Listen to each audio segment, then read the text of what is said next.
ইসলাম পরিপূর্ণ জীবন ব্যবস্থা। ইসলাম শান্তি, সম্প্রীতি, নিরাপত্তার এক অটল প্রাচীর। এই ইসলামের ইতিহাসে একটি প্রশ্ন আজও দাগ কেটে রয়েছে। সব প্রশ্নের উত্তর সবসময় এক হয় না, সব বিষয়ে এক সিদ্ধান্তে উপনীত হওয়া যায় না। ইসলামের ইতিহাসেও এমন একটি প্রশ্ন আজও আলোচিত, বিতর্কিত এবং গুরুত্বপূর্ণ। একটি প্রশ্ন, নবী সাল্লাল্লাহু আলাইহি ওয়াসাল্লামের পরে নেতৃত্ব কার হাতে যাবে?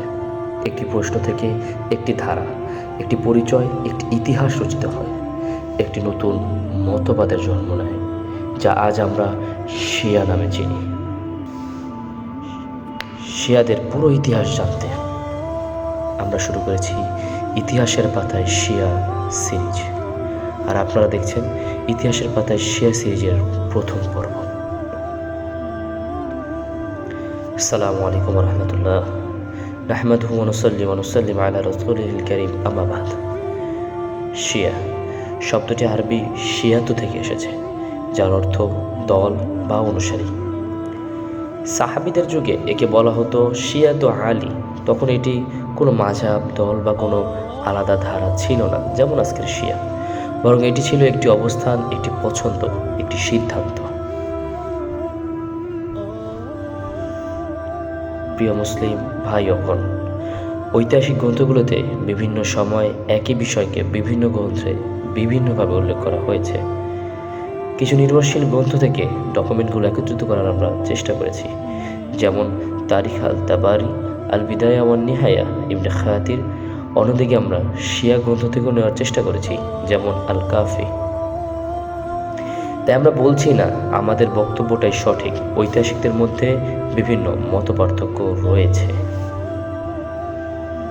632 খ্রিস্টাব্দ, মুহাম্মদ সাল্লাল্লাহু আলাইহি ওয়াসাল্লামের ওফাত। নবীজির ওফাতের পর মুসলিম বিশ্বের সামনে একটি গুরুত্বপূর্ণ প্রশ্ন, কে নেবে নেতৃত্ব? এই প্রশ্নের উত্তর খুঁজতে কিছু আনসার সাহাবী রাদিয়াল্লাহু তাআলা আনহু আজমাইন সাকিফার অঞ্চলে একত্রিত হতে থাকেন।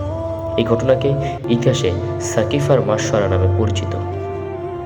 তাদের উদ্দেশ্য ছিল দ্রুত একজন আমির নিযুক্ত করা, যাতে সমাজে বিশৃঙ্খলা না হয়।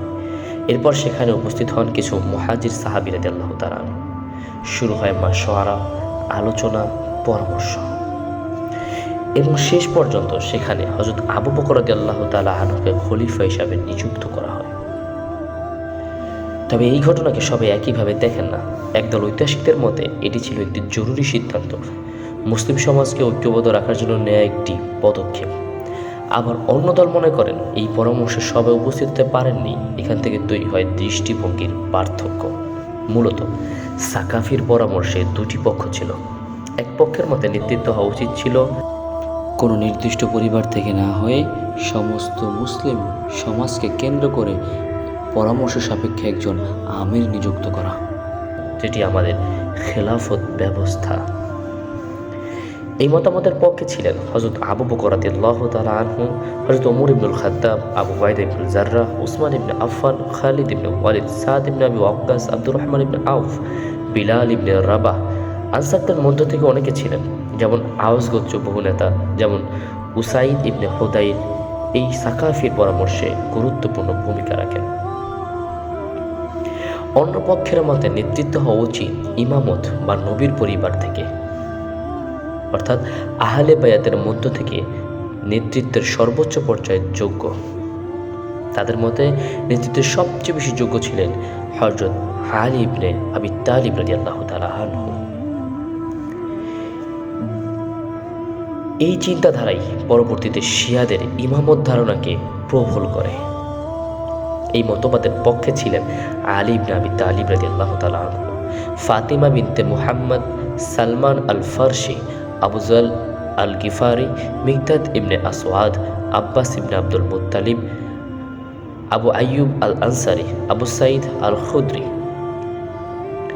এখানে একটি খুব গুরুত্বপূর্ণ বিষয় আমাদের মাথায় রাখা খুবই জরুরি, যেটি আমরা যদি ভুলে যাই তাহলে ইসলাম ও ইসলামের ইতিহাস সম্পর্কে আমাদের ভুল ধারণা তৈরি হবে।